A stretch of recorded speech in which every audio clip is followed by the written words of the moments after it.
have a voice. Maurice will still be your voice. I'll be with you. Okay. Yeah. Go ahead, Steve. Should I wait for Steve? No. Let's go. Ready, Steve? Goggles on.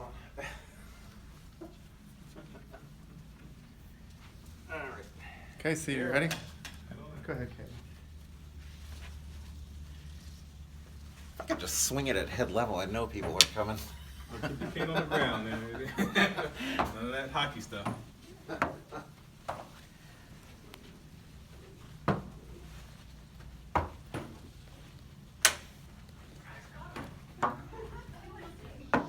Still back there, Steven?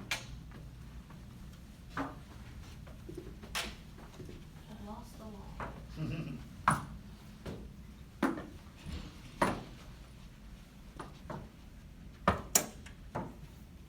Well, I'm definitely going faster. Sounds good, right? Well, considering I've done this Caitlin, route that's all before. you were talking about. Okay. So, Caitlin, I'm lost, aren't I? that's all right. You want to come towards my voice? Okay. There you go. Now you're back on track. You with us, Steve? Parking lot's this way, right? All right, now I'm at a hallway, or I think I am. I could be going into next week here. Oh.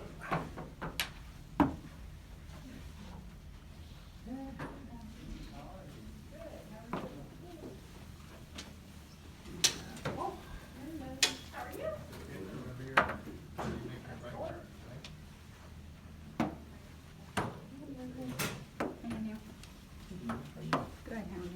Don't lose your steam, Steven. You were doing so well.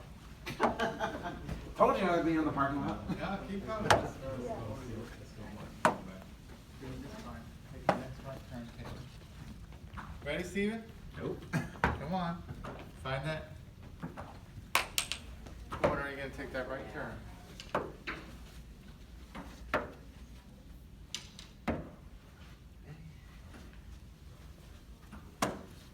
Bet you spend a fortune replacing baseboards.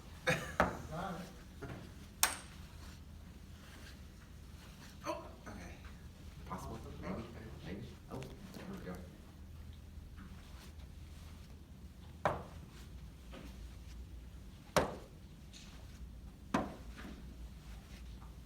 Keep coming, Steve.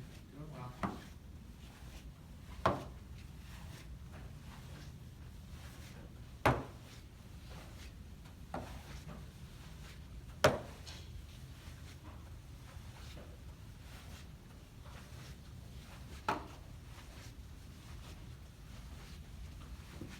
Good job, Steve. Ready away. There's a brick wall. Yep.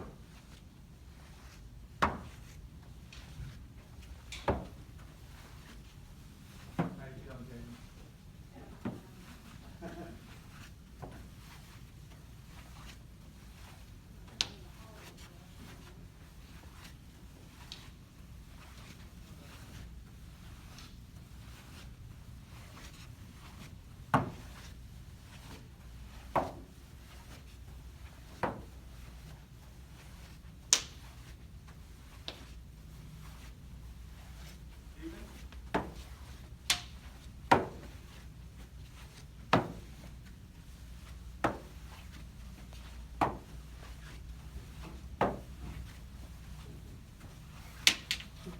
Whoa.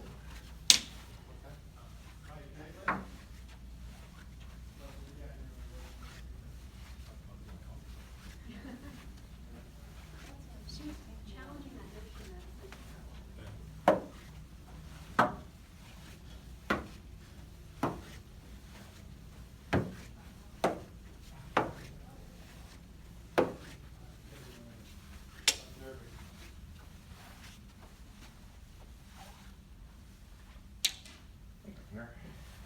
There you go, Steven. 6.5 more miles to go. Now, You have to take your Fitbit. Make sure you're using that cane. Cane's always got to be in front of you. Sound like he was using it. Sound like Wait, were they behind us the whole time? Heimlich. Is that- Was the group behind us the whole time? most of the time. Oh, yeah, I can hear him breathing down my neck. Yeah. Giggling and, oh.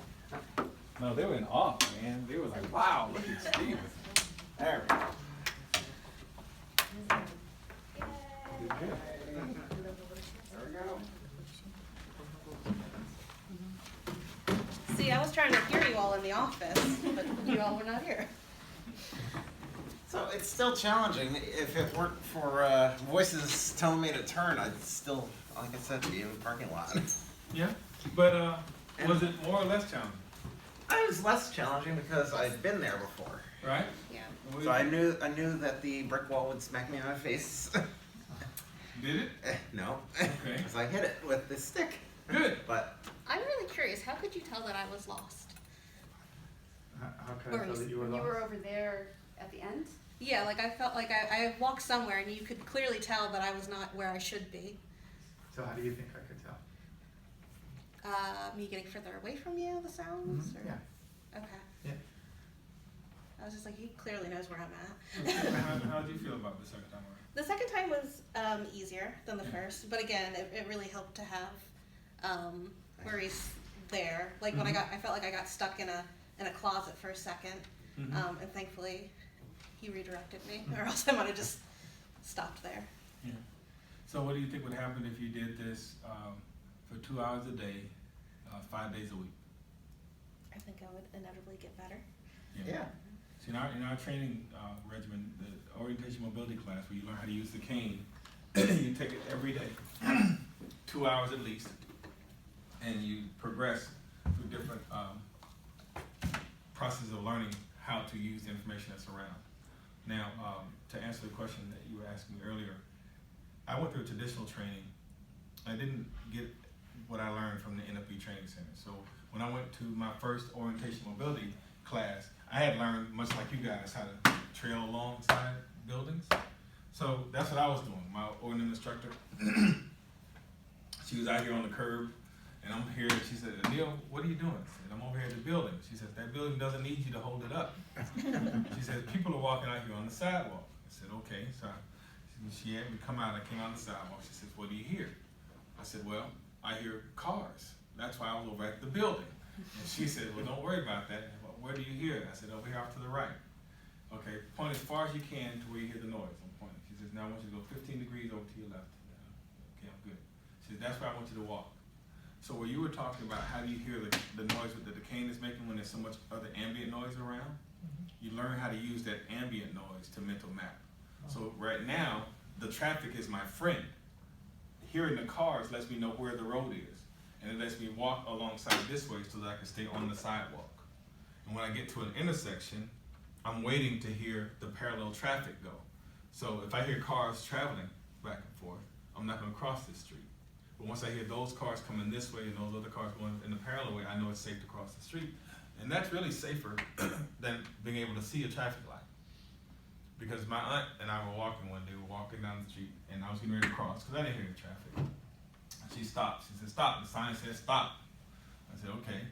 So then the sign said, "Walk." And she started to walk, and I had to grab her, because there was somebody running the light.